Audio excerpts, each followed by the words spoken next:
1월 10일자 국민일보에 소개가 됐습니다. 이 영화가 나왔다는 제목은 제가 들어봤는데 내용은 몰랐는데 국민일보를 보고 알게 돼서 여러분에게 소개를 드리는 거예요. 음악을 하는 사람이 목소리가 망가지면 할 일이 없게 되는 거죠. 이분이 갑상선암을 걸리지도 않고 성대를 잃어보지도 않았다면 아마 하나님과의 관계가 정립이 안 됐을 거예요. 그런데 이 시련을 통해서 하나님과 이 배재철 교수와의 관계가 새롭게 딱 정립이 되는 거예요. 그래서 음악이 목적이 아니고 자기 인생이 하나님과 올바른 관계가 이루어져야 되는 게 더 중요하다. 그 사실을 아프고 나서 깨달아요. 이분뿐만이 아니라 저와 여러분들도 아마 그럴 거예요. 만사형통하면 하나님 안 찾습니다. 바빠요. 자기 일하기 바쁘고 놀러 다니기 바쁘고 돈 쓰기 바쁘고 자기 권력 가지고 있는 거 쓰기 바쁘고 자기 명예 지식 쓰기 바쁘죠. 그런데 꼭 이런 고난을 통해서 하나님 앞에 무릎 꿇고 하나님과 나와의 관계가 지금 어떻게 설정이 됐는지 다시 한번 돌아보는 계기가 되는 거예요. 100년에 한 번 나올 만한 목소리다. 이렇게 칭찬을 받았잖아요. 그리고 최고의 그 테너로서의 전성기를 누리던 그런 중에 고난을 당했는데, 이 영화는 그 일본인이 이 제작자가 영화를 이렇게 만들게 됐는데, 처음에는 이 기독교인에 대한 거부감을 가지고 있었던 분인데, 이 영화를 만들고 나서 이 배재철 교수보다 더 하나님을 신뢰하는 사람이 됐대요. 영화를 만드는 중에서. 그리고 현재 정상적인 목소리의 50%밖에 회복이 안 된 그런 상태예요. 그런데도 지금은 음악으로 하나님을 전하고 싶다 하는 그런 포부를 밝혔어요. 아마 이런 시련을 겪지 않았으면 그냥 자기가 최고인 줄 알고 내가 잘난 줄 알고 그렇게 살았을 거예요. 대부분 그렇게 살잖아요. 응? 돈 많이 버는 것도 내가 열심히 잘해서, 공부 잘하는 것도 내가 열심히 공부를 해서, 내가 뭐 국회의원이 되고 대통령 된 것도 내가 열심히 했기 때문에 됐다. 다들 그렇게 자만하며 삽니다. 그러나 이러한 고난을 통해서 하나님께서는 우리에게 인생에 사는 목적이 뭔지를 알려주시는 거예요. 우리 그리스도인들은 인생에 사는 목적이 뭐냐? 돈 많이 버는 것도 아니고 권력을 잡는 것도 아니고 자식이 잘 되는 것도 아니고 오직 하나님을 위해서 살아가는 것, 이것이 우리 인생의 목적이라는 거예요.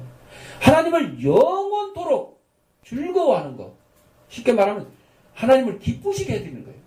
기쁘시게 해드리는 거예요. 오늘 말씀의 제목이 예수님은 나의 기쁨이라고 그랬어요. 예수님은 나의 기쁨. 그래서 이 배재철 교수도 그동안에는 자기의 기쁨을 위해서 살았지만은 이제는 하나님을 기쁘게 해드리기 위해서 살아야 되겠다. 이런 계기가 된 거예요. 그러니까 오히려 갑상선 암을 앓고 목소리를 잃어버렸던 그 고난이 이 배재철 교수에게는 인생 전환점이 된 거예요. 인생 전환점. 높은 뜻 광성교회를 출석하고 있다고 그래요. 자, 오늘 본문에 보니까 내가 다시 너희를 보리니 이런 말씀이 나와 있는데, 이거는 16절과 19절 사이에서 나를 보리라, 나를 보리라, 거기에 암시된 부활의 사상과 관계되어 있어요. 예수님이 십자가에서 돌아가시면서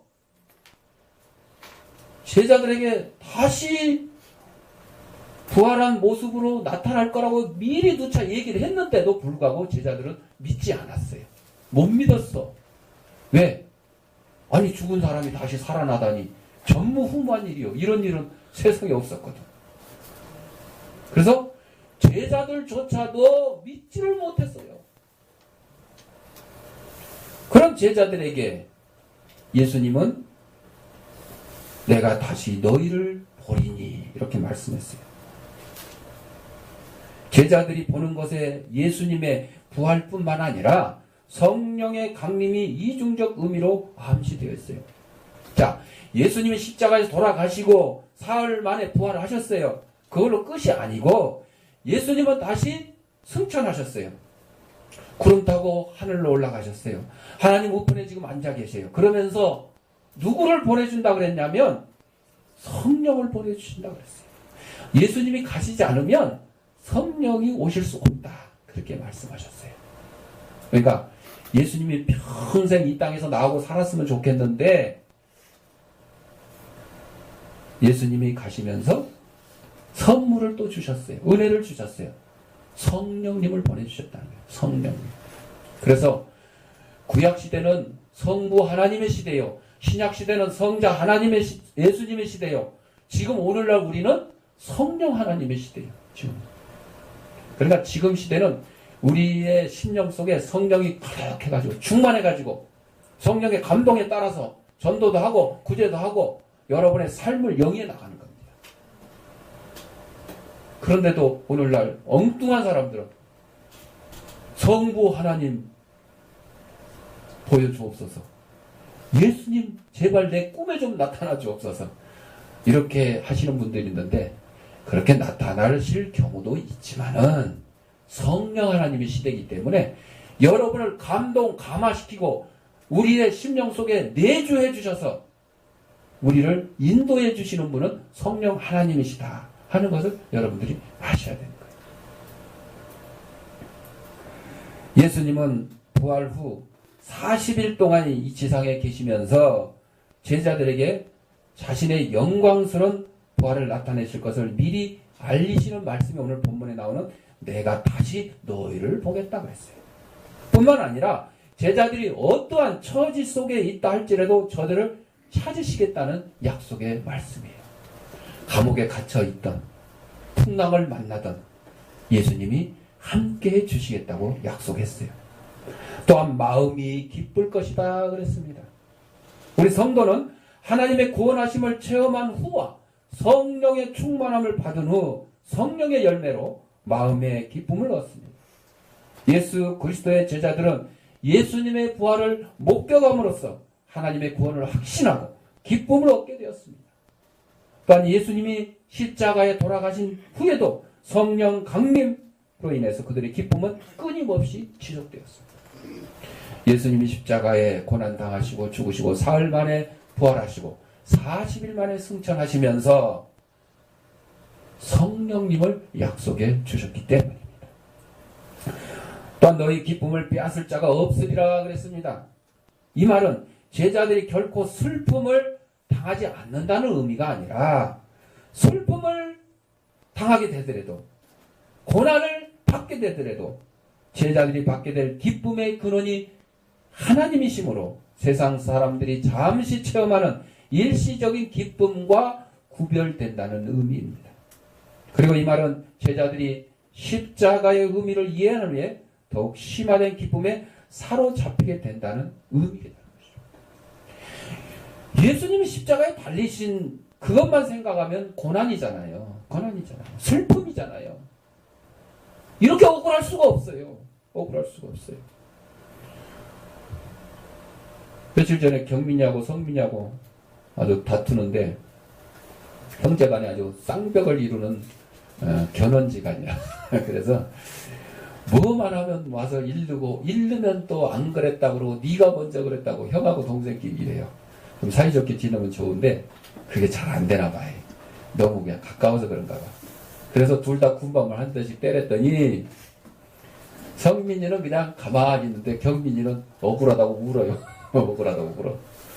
성민이는 지가 잘못했으니까 벌 받는 거 당연하니까 그냥 믿는 거고 경민이는 안 그랬는데 성민이가 고자질해가지고 목사님한테 군밤 한 대 맞았다고 억울하다고 울고 있는 거야. 여러분 군밤 한 대가 억울하면요 세상 못 살아요. 응? 예수님은 십자가를 지을 사형을 당할 죄를 지으셨어요? 안 지었잖아요. 안 지었잖아요. 여러분이 아무리 억울해도 예수님만큼 억울한 경우가 있겠냐고요?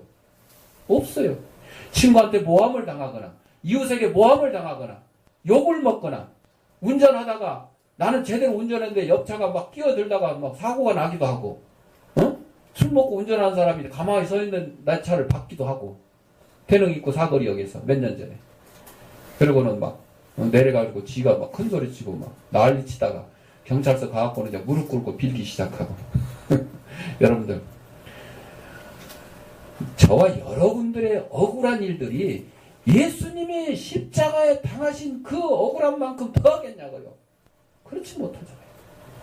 근데 예수님이 이 십자가 달리신 거는 예수님 편에 보면 진짜 억울한 일이에요. 그러나 우리들의 편에서 보면 정말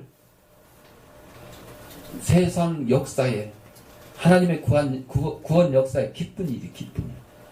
왜? 예수님이 십자가에 달리심으로 말미암아 우리 모든 인간들의 죄가 사함 얻을 기회가 생겼어요. 그냥 예수님이 십자가에 달리셨다고 해서 모든 세상 사람들 다 죄가 속해진 게 아니고 예수의 이름의 뜻은 뭐예요? 저희 백성을 죄악 가운데서 구원할 자심이라. 저희 백성이면 아무나가 아니에요. 예수님을 구세주로 영접하는 자예요. 내 죄를 하나님 앞에 회개하는 자예요. 그런 자들에게 구원의 역사가 열리는 순간이 예수님의 십자가의 고난인 것이에요. 예수님이 십자가에 달리시고 그걸로 끝났다 그러면 우리의 믿음도 헛것이라고 그랬어요. 그런데 사흘 만에 어떻게 됐어요? 부활하셨잖아요. 부활하셨잖아요. 다시 사셨잖아요. 우리에게도 다시 살 수 있는 부활의 소망을 주셨잖아요. 우리가 인생 이 땅에서 80, 90, 100세 살고 끝! 그러면 아마 상상해 보세요. 끝이요. 진짜 끝이요. 그러면. 진짜 끝이요. 아무것도 아니잖아. 우리 육신 썩어서 이제 뭐 땅속에 매장되거나 불에 태워 없어지거나 이제 세상 사람들이 나를 뭐 기억을 해줄란지 어쩔란지. 그래서 옛말에 사람은 죽어서 이름을 남기고 호랑이는 죽어서 가족을 남긴다. 이름이라도 남겼으면 다행이야. 이름도 안 남기고 떠난 사람들이 얼마나 많습니까? 얼마나 많습니까? 그런데 그것이 끝이 아니라 우리에게는 예수님이 십자가에 고난 당하시고 사흘 만에 부활하시고 40일 만에 승천하셔서 하나님 우편에 앉아 계시느니라. 그 소망의 말씀을 붙들고 사는 겁니다. 우리도 어디 갈 수 있다고? 천국에. 하늘나라에 갈 수 있다는 그 소망을 가지고 살아가는 거예요. 그것이 십자가의 고난의 의미를 우리가 찾는 것이지 그냥 어떤 교회 가면 맨날 예수님이 십자가에 매달려 있어. 아주. 우리 기독교에는 그러질 않는데 십자가만 있잖아. 근데 어떤 데 가면 맨날 예수님이 십자가에 매달려 있는 것만 갖다 걸어놨어요. 성당에 가면. 우리 기독교인들은 십자가를 이렇게 달고 다니고 표시를 해도 전부 그냥 밋밋한 십자가만 있잖아. 천주교 신자들은, 가톨릭들은 전부 예수님을 아직도 십자가에 매달아 놓고 있어. 그건 뭐예요? 예수님의 고난만 강조하는 거예요. 사흘에 부활하시고 승천하신, 내가 어떤 성당에 결혼식 때문에 참석을 했는데 예수님의 일생을 쫙 부조로 조각으로 이렇게 해놨는데 어디 가서 끝나는 줄 아세요? 예수님의 십자가에 달리시면서 끝이야. 아니 예수님의 부활과 승천에 대해서는 왜 안 하냐 말이요. 안 하냐 말이요. 왜 그럴까요? 누구를 더 강조하기 위해서? 성모 마리아를 강조하기 위해서 그런 거예요. 결국은. 그래서 우리는 기도를 하나님 앞에 예수님의 이름으로 기도하는데 그쪽 동네 사람들은 한 단계 더 거쳐 성모 마리아에게 당신의 아들 예수께 이렇게 응? 간청을 해달라. 아 참 어려워 죽겠어. 기도를 왜 그렇게 하는지 몰라. 마리아여 내 기도를 들으셔서 당신의 아들 예수께 전해주시오. 이런 식이에요. 기독교하고 다릅니다. 천주교, 카톨릭과 기독교는 다릅니다. 달라요. 제가 누차 설명하지만 기독교에서 천주교 2단, 우리가 먼저 한 게 아니라 자기네들이 먼저 기독교는 2단이라고 그랬어요. 언제? 종교 개혁 때부터. 자기들 마음에 안 들고 우리는 잘못이 없는데 왜 개혁을 하냐 이거요. 왜 개혁을 하냐 이거예요. 자, 본문으로 다시 돌아가면 예수님은 나의 기쁨이라 그랬어요. 여러분, 예수님처럼 나도 하늘나라 가고 싶어요. 그러면 예수님이 하신 일을 여러분 똑같이 따라서 하시면 돼. 그렇죠? 이 땅에 태어난 건 다 똑같이 태어났잖아. 예수님이 이 땅에서 천국 복음을 전파하시고 병든 자를 고치시고 굶주린 자에게 먹을 것을 주시고 심지어는 죽은 자를 살리셨어. 아, 근데 내가 거기서 할 수 있는 게 있고 할 수 없는 게 있어요? 죽은 자를 살릴 수가 없어. 내 힘으로. 무리를 막 걸을 수 있어요? 없잖아. 병든 자를 고칠 수? 아, 의사 같으면 고치겠는데 될까? 내 힘으로는 안 돼. 내 힘으로는 안 돼. 그런데 가난한 자에게 먹을 거 나눠주는 건 가능하죠. 전도하는 거 가능하죠. 여러분이 가능한 건 하면 돼. 근데 죽은 자를 살리고 병든 자를 고치고 무리를 걷는 거 내가 못하면 누구한테 부탁을 하면 돼? 하나님께 부탁하면 돼. 그죠? 응. 기도하면 된다는 게 기도. 그쵸? 기도. 그래서 누구에게 기도를 했더니 막 암병이 나왔다. 이 신유의 은사가 나타나는 거예요. 내 힘으로? 아니야. 하나님의 능력으로. 하나님의 능력으로. 그럼 그걸로 끝이냐? 아니요. 예수님이 어디에 달리셨어? 십자가 고난 받으셨잖아. 여러분 십자가에 지금 달리고 싶어도 못 달리지. 나 좀 십자가에 달아주세요. 안 되잖아. 그런데 여러분 각 개인에게는 여러분에게 해당되는 고난이 있어요. 자식이 속을 썩이는 것도 고난이라고 하든지, 응? 신랑이 말 안 듣는 것도 고난이라고 하든지, 와이프가 바가지를 팍팍 긁는 것도 고난이라고 하든지, 친구가 나를 괴롭히는 것도 고난이라고 하든지, 각자에게는 고난들이 있어요. 그런데 그 고난이요, 예수님과 같은 고난이 돼야 돼요. 예수님은 뭐 때문에 십자가를 지셨다고요? 우리 죄 때문에. 내 죄 때문에. 네 죄 때문이 아니고, 어떤 사람들은 그래요. 네 죄 때문에 그래요. 내 죄 때문이라고. 여러분, 내 죄. 네 죄가 아니고 내 죄. 그러니까 우리가 자식이 속을 썩이는 것도, 내 죄 때문에 자식이 내 속을 썩이면 그것도 고난이 되는 거예요. 근데 그렇지 않으면 그건 고난도 아니에요. 고난도 아니에요. 자, 그래서 우리 성도들에게는 천국에 들어가기 전에 그 천국의 영광 이거를 받기 전에 뭐가 따른다고? 고난이 따른다. 고난. 연단. 다른 말로 연단이에요. 연단. 세상 사람들은 풍파와 어려움 혹은 고난 등을 혐오하며 싫어해. 고난 받기 좋아하는 사람이 어디 있어? 너 농사를 지었는데 야 이번에 태풍 한 2개만 와서 절반 쓸어가라 이런 농사 짓는 사람 있어요? 없지. 사업을 했는데 야 한 달 만에 부도 나라 이런 사람 있어요? 없어요. 싫어해. 내 일생 이런 고난이 없기를 간절히 바라는 거예요. 나는 그냥 하는 대로 만사 형통하기를 바라는 거예요. 어떤 사람들이? 세상 사람들이. 그런데 세상 사람들만 그래요? 아니요. 성도들도 그러네. 새해 첫날 송구 영신 예배, 신전 축복 대성회, 설날 맞이 축복 대성회 하면 뭐 하기를 바래요? 복 받기만 바래.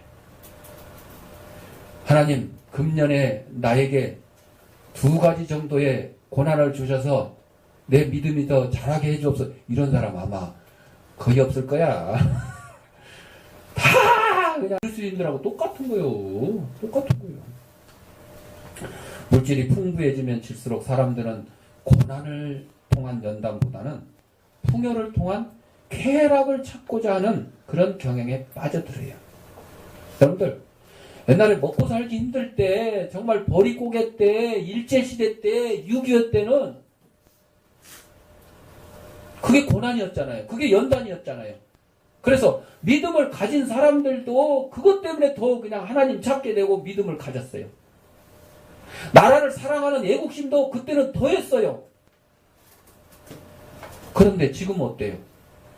그냥 뭐 세계 경제 대국 10위에 들었네 어쩌네 하면서 그냥 1년에 음식물로 먹고 버리는 게 뭐 몇 조 원이래. 몇 조 원이래. 몇 조 원이래. 예. 아주 먹는 거보다 더 힘든 게 뭐예요? 빼는 거, 빼는 거. 그러니까 버리는 건 괜찮아. 여러분, 옛날에는 하루 3끼 먹기가 힘들었어요. 예. 그래서 그냥 때를 얻든지 못 얻든지 그냥 먹는 거에 신경 써서 어르신들은 한번 딱 밥상 차려놓으면 음식을 남기질 않아. 왜? 옛날에 힘들었던 때를 생각하기 때문에. 근데 요즘은 밥상 차리기도 어려워. 밥상 차리는 것 자체가 이거는 잘못된 거야. 안 먹으려고 그러니까. 차려놔도 거의 뭐 그냥 젓가락으로 끼적끼적 하다가 그냥 버리는 게 더 많고. 그래서 먹는 것보다 빼는 게 더 힘들어. 그래서 빼려고 돈을 들여서 헬스클럽을 다니고, 심지어는 뭐 지방 흡입술까지 해야 되고, 막 이런 세태가 됐어요. 365 MC 뭐 광고 나오잖아요. 지방 안녕, 막, 서운해가지고 막 지방이 주인한테 떠나면서 막 눈물 글썽글썽하고, 그것도 내 살인데. 지방하고 살하고 틀려. 틀려. 자, 이렇게 너무너무 풍요롭다 보니까 믿음도 안 자라고 애국심도 안 자라고 그러니까 종북 좌파들이 할 일이 없으니까 나라 사랑도 할 일도 없으니까 그냥 나라에 대해서 비평하고 비판하고 잘못된 것만 어떻게 뭐 흠집 없나 이것만 찾고 있는 거예요. 할 일이 없으니까. 할 일이 없으니까. 북한에 가보지도 않았으니까 북한이 뭐 어떻게 좋다. 심지어는 북한에 갔다 와서도 북한 사람들의 실상을 제대로 못 보고 겉모습만 보고 뭐 살만한데 그냥 괜찮을 것 같은데 뭐 이런 정도로. 여러분 그 며칠 전에 그 케이블 TV에서 영화 알바트로스라고 차인표, 이정재 주연 영화 북한의 수용소의 실태에 대한 영화를 본 적이 있어요. 차인표가 국군 소위로서 전쟁에 참전했다가 포로로 잡혀갔어. 그래서 수용소에서 생활하다가 나중에 탈출해서 그 수용소의 실상을 갖다가 폭로를 해가지고 그걸 영화로 만든 내용인데 무지막지해요. 말로 그냥 표현하기가 좀 그래요. 심지어는 뭐 그냥 낙태한 아이를 갖다가 사람들 자는 방에다 막 던져놓고 범인 찾는다고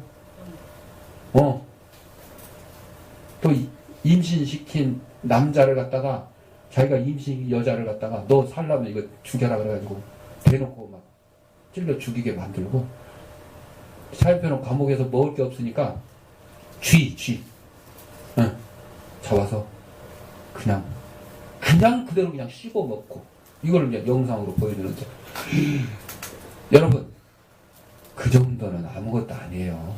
지금 탈북자들의 증언에 의하면 자식도 잡아먹어. 자식 잡아먹는 게 뭐 새로울 것 같아요? 구약 성경에 이미 나와 있었어. 사마리아 성이 아람 군대에 포위되어갖고 먹을 것이 떨어지니까 자식을 삶아먹는 게 성경에 나와 있어요. 성경에. 그 시대가 지금 북한 땅에서 일어난다니까. 우리 대한민국에서는 감히 상상할 수 없잖아요. 쥐를 잡아먹기를 해. 뭐를 해. 여러분 시장에서 파는 쥐포 있잖아, 쥐포. 그거 먹으면 맛있잖아. 이 쥐 아니야. 그거는 바다에 있는 쥐치. 그것도 쥐 종류야. 예. 근데 이제 우리가 이렇게 가공해서 먹을 수 있게 만드는 거, 그 다른 거예요. 근데 하여튼 고난이 있어야 우리의 신앙도 잘하고 애국심도 잘하는 것 같아. 고난이 없고 그냥 만사 태평하면 엉뚱한 짓들만 하는 거야. 엉뚱한 짓들만. 아이들이 게임에 왜 빠지겠어요? 고난이 없잖아. 옛날 아이들 같으면 저가 어렸을 때도 산에 나무하러 가고 풀 베러 가고 뭐 놀 시간이 어딨어. 게임할 시간이 어딨어. 심지어는 뭐 옛날에는 학교 다닐 때 농사철 되면 애들 학교도 안 보내고 농사시키고 모내기 시키고 벼베기 시키고 이랬었어요. 우리 고난은 성도들에게 매우 중요한 의미가 있는데 세상 사람들이 생각하는 것처럼 운이 나빠서 그런 것도 아니고 재수가 없어서 그런 게 아니에요. 우리 그리스도인들 그런 말씀 안 돼요. 뭐 운이 좋다 나쁘다 뭐 재수 좋다 나쁘다 이런 말씀 안 돼요. 하나님께서 우리에게 더 큰 복을 주시려고 영광의 자리를 주시려고 고난을 허락하신 거예요. 예수님이 십자가에 돌아가신 것은 사흘의 부활이 있고 40일 만에 승천해서 하나님 우편에 앉아 계실 그런 영광의 자리를 위해서 마련해 준 과정이 십자가의 고난인 것이에요. 성도들도 마찬가지입니다. 그래서 우리 성도들은 고난이 딱 닥치면 불평하는 것이 아니라 이 고난을 통해서 하나님이 나에게 무슨 메시지를 주는가? 하나님이 나에게 무슨 할 말이 있으시구나. 나를 테스트하는구나. 내가 하나님의 사랑하는 자식인 게 맞구나. 성도인 게 맞구나. 이렇게 해서 잘 대처를 해야 되는 거예요.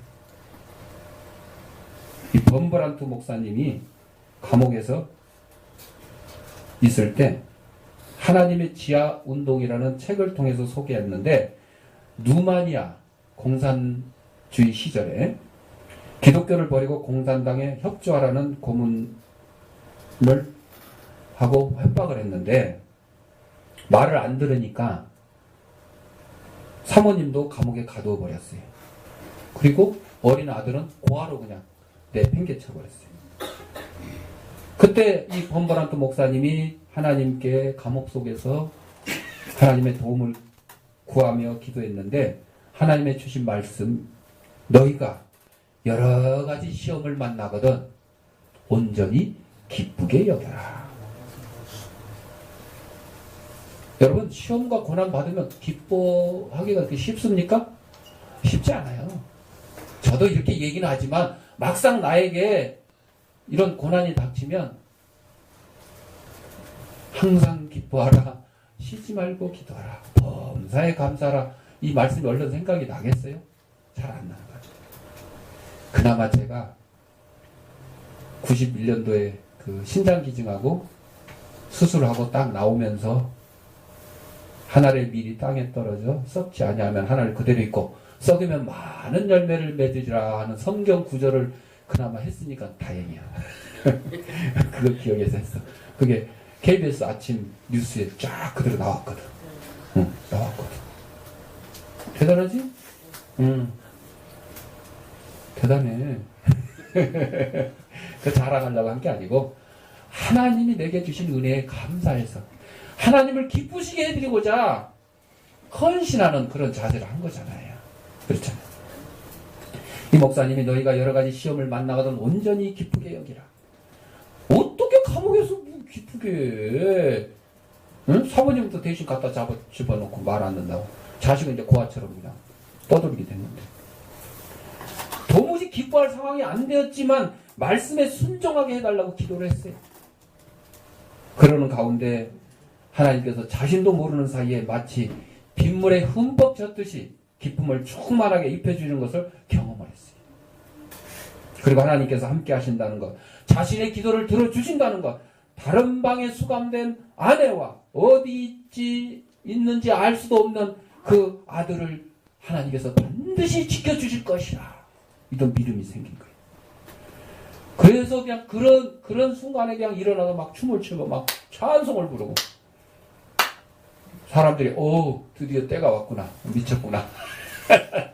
오랫동안 감옥에 갇혀있고 마누라도 감옥에 갇혀있고 자식은 고아처럼 내 동덕이 처해있으니까 저 렘브란트 목사님이 이제 렘브란트는 이제 화가지. 범브란트 목사님이 드디어 때가 됐구나. 이렇게 생각을 했대요. 그러나 그 범브란트 목사님이 맛본 그 기쁨은 누가 이해할 수 없어요. 이해할 수 없어요. 고기를 먹어본 사람이 고기 맛을 안다고 감옥에서 이런 기쁨을 맛본 사람, 이 범브란트 목사뿐만 아니라 바울과 실라도 감옥에 갇혀서 하나님께 기도하고 찬송을 했더니 기진이 나고 옥토문이 열리고 고난이 이 기쁨으로 바뀌는 겁니다. 그래서 우리는 예수님은 나의 기쁨이다 그러면 바로 먼저 예수님의 고난을 생각해야 돼요. 고난을 생각해요. 그래서 여러분이 어떤 고난을 당해도 이거는 예수님이 당하신 고난에 비하면 십자가의 고통에 비하면 세 발의 피다. 조족지혈이다. 사자성어로. 예수님은 이 땅에 구세주로 오셨죠. 메시아로 오셨어요. 그 예수님은 하늘 보좌 버리시고 천지 만물을 창조하시고 주관하시는 하나님의 자리를 버리시고 이 땅에 말구유에 미천한 자로 태어나신 거예요. 그리고 처음에는 예루살렘 성에 들어갔을 때 호산나 호산나 하고 환영하던 사람들이 나중에는 예수님 향해서 침을 뱉고 돌을 던지고 멸시하는. 그리고 뭐라 그래요? 십자가에 못 박아라. 십자가에 못 박아라. 아니 예수님이 오병이의 기적을 행했을 때 거기서 떡 얻어먹고 고기 얻어먹고 했던 인간들도 포함되어 있어요. 포함되어 있어요. 예수님이 눈을 뜨게 해줬던 그런 사람들도 거기 포함되어 있어요. 중풍병자도 포함되어 있어요. 나는 예수님한테 은혜 받은 게 너무 많으니까 감히 예수님을 배반하지 못한다. 거짓말. 여러분들 공산당의 총칼 앞에 얼마나 많은 목사님들과 성도들이 예수님을 배반했습니까? 일제의 식민지 시대에 그 총칼 앞에 얼마나 많은 목사님과 성도들이 예수님을 배반했습니까? 그들이 배반을 안 했으면 누구처럼? 주기철 목사님처럼, 손양원 목사님처럼 전부 다 순교자가 됐어야 되는 거 아니에요? 그렇죠? 지금도 그 시대에 살았던 목사님도 성도들이 두 눈 실버에 뜨고 지금 살아있어요. 심지어는 회개도 안 하고 살고 있어요. 회개도 안 하고. 그때는 어쩔 수 없는 상황이었다. 이렇게 변명하면서 그럼 지금이라도 회개를 해야 되잖아요. 안 하고 목에 힘주고 살고 있어요. 높은 자리 차지하고 살고 있어요. 목사님, 성도들만 그래요? 아니요. 고관 대작들, 장관 자리에 앉아있고, 고위직에 앉아있고, 경찰, 군인, 할 것 없이 높은 자리에 앉아있는 사람들 중에도 그런 사람들이 아직도 많이 있어요. 그래서 우리 대한민국이 경제적으로는 세계 10대 강국에 들어가더라도 이 내면적으로, 정신적으로 선진국에 비하면 세 발의 피인 거예요. 세 발의 피. 제가 우리 실습 선생들에게도 늘 얘기하지만 사회복지도 마찬가지. 선진국은 복지를 위한 나눔을 준비를 해서 합니다. 우리나라는 나눠야 하는 거예요. 그런 차이가 있어요. 여행 중이던 한 변호사가 주일날 아침에 교통순경에게 교회를 소개해달라 그래가지고 그 교회를 갔어요. 그리고 예배를 마치고 돌아오는데 다시 그 교통순경을 만나서 아니 가까운데 교회 놔두고 왜 그렇게 멀리 있는 교회를 소개해줬냐 그랬더니 그 교통순경이 하는 말, 나는 그 교회가 어떤 교회인지 좋은 교회인지 가보지는 못했어요. 그런데 주일 아침에 교통정리를 하고 있다 보면 그 교회에서 나오는 성도들의 표정이 항상 밝고 기뻐 보입니다. 그래서 그 교회가 좋은 교회라고 제가 소개를 해드렸습니다. 이렇게 얘기했다. 여러분들 정말로 주일날 예배드리고 나갈 때 하나님이 주신 그 기쁨, 은혜 충만해서 밝고 아름다운 모습으로 나갑니까? 아니면 차 빼기 힘들다고 성질내고 이거 어떤 인간이 일부 예배 와갖고 새벽부터 와갖고 여기다 차 박아놓고 말이야 내 차 못 나게 해놨다고 이러지를 않았습니까? 기쁨과 평안이 넘치는 그런 성도들의 모습이 있어야기에 기쁜 교회고 예수님은 나의 기쁨이라고 고백하는 교회가 되지 않겠는가? 예수님은 나의 기쁨이면 첫째 고난을 생각해야 되고 두 번째로 믿음의 선진들이 행한 것처럼 오래 참아야 된다. 오래 참아요. 아브라함이 오래 참았고 요셉이 오래 참았고 야곱이 오래 참았고 아브라함은 자식을 얻기 위해서 100세까지 사실은 중간에 이제 13년 전에 딴 생각 품어갖고 이스마엘 했는데 아브라함이 이삭을 얻은 그게 비하면 별거 아니기 때문에 그냥 놔두지만은 그러나 역사적으로 그게 문제가 생겨가지고 이슬람 민족이 회교도가 결국은 기독교와 아주 그냥 앙숙이 되는 이보 경제관이었는데 앙숙이 됐잖아요. 지금 앙숙이 돼 있잖아요. 하여튼 아브라함이 오래 참았어. 아브라함의 아들 이삭도 오래 참았어. 우물을 파가지고 자기 양들을 먹이는데 옆 동네 사람들이 와서 야 이거 내놔. 그러면 또 다른 데 가서 또 참 순하고 참 참았어.